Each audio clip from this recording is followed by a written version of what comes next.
আসসালামু আলাইকুম রহমতুল্লাহ, ওয়েলকাম টু স্যাপ শর্ট ক্লিপস। আজকে একটা ছোট্ট হ্যাক নিয়ে কথা বলবো। আমরা আর্টিকেলের ব্যবহার সম্পর্কে সবাই জানি, আর্টিকেল সবাই পারি, কিন্তু সবচেয়ে বেশি ভুল হয় আমাদের আর্টিকেলে। তো যাই হোক, আজকে আমরা আর্টিকেলের যে বিষয়টা নিয়ে আলোচনা করবো সেটা হলো যে আর্টিকেল কি নিয়ে কাজ করে, নির্দিষ্টতা, অনির্দিষ্টতা, আর বেসিকলি ওর নামকে ফলো করে অ্যান্ড প্রনাউন্সিয়েশন উপর ভিত্তি করে বসে, এগুলো আমরা জানি। কিন্তু নির্দিষ্টতা অনির্দিষ্টতা বিষয়টা যদি আমরা একবার মাথায় ঢুকাতে পারি, থিমটা যদি মাথায় ঢুকাতে পারি, তাহলে আশা করি বিগত দিনে যে ভুলগুলো হইতো এখন আর সেই ভুলগুলো হবে না ইনশাল্লাহ। So let's get start. আমরা আর্টিকেলের বিষয়ে যদি দেখি, আমি এখানে দুইটা বক্স দিয়েছি। প্রত্যেকটা বক্সে 7টা করে কলম আছে। আমরা ধরে নিলাম 7টা করে কলম আছে। আমি ড্রয়িং এ ভালো না, তাই কলম আঁকতে পারিনি। তো 7টা করে কলম আছে। বক্স কয়টা? দুইটা। আমার থিম কি? আর্টিকেল বসাবো। আর্টিকেল বসাবো, নির্দিষ্টতা অনির্দিষ্টতা যাচাই করবো। ওকে, সো প্রথম আমি আর্টিকেল বসানোর জন্য সেন্টেন্স 3টা লিখেছি। প্রথম যে সেন্টেন্সটা, আমার কিন্তু বক্স দুইটা। আমি বলছি bring dash fan from dash room. তাহলে কি আর্টিকেল বসাবো আমরা?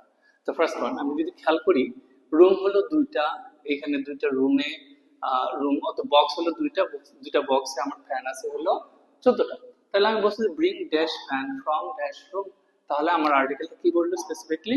এখানে এই ফ্রম আর রুম, কারণ অনির্দিষ্ট, এখানে রুম দুইটা আছে। তুমি যেখান থেকে ইচ্ছা সেখান থেকে একটা কলম নিয়ে আসতে পারো, যে বক্স থেকে ইচ্ছা সেই বক্স থেকে তুমি একটা কলম নিয়ে আসতে পারো।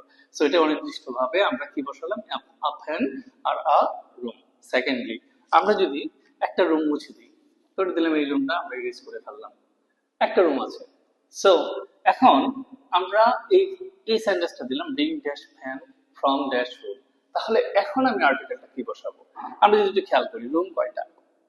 একটা, স্পেসিফিক।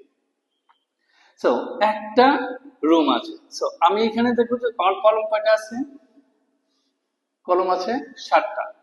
আমি রুম বা বক্স যেটাই ধরি না কেন এটাকে, তাহলে 7টা কলম আছে। তাহলে আমি বলা হলো কি bring dash fan from dash room. তাহলে রুম হলো আমার একটা, তাহলে অবশ্যই এখানে দা বসবে, দা রুম, যেহেতু নির্দিষ্ট করা। আর আমার কলম আছে কয়টা? 7টা। আমি যে কোনো একটা কলম নিয়ে আসতে পারি।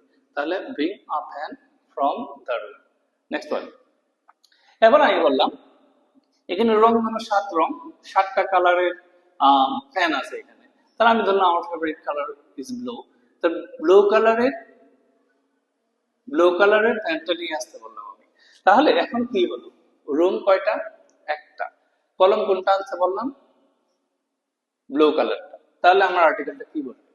তাহলে আমি অবশ্যই আমাকে এখানে বসাইতে হবে the fan from the room. আশা করি বুঝতে পেরেছি। এই নির্দিষ্টতা অনির্দিষ্টতা যদি আমি মাথায় ঢুকাইতে পারি, তাহলে আমার কখনোই আগের মতো ভুল হবে না ইনশাল্লাহ। সো আমাদেরকে ফলো দিয়ে রাখুন, পেজটাকে অবশ্যই অবশ্যই ফলো দিয়ে রাখবেন। এরকম ভিডিও পেতে হলে অবশ্যই আমাদের সাথে থাকুন। Thank you very much.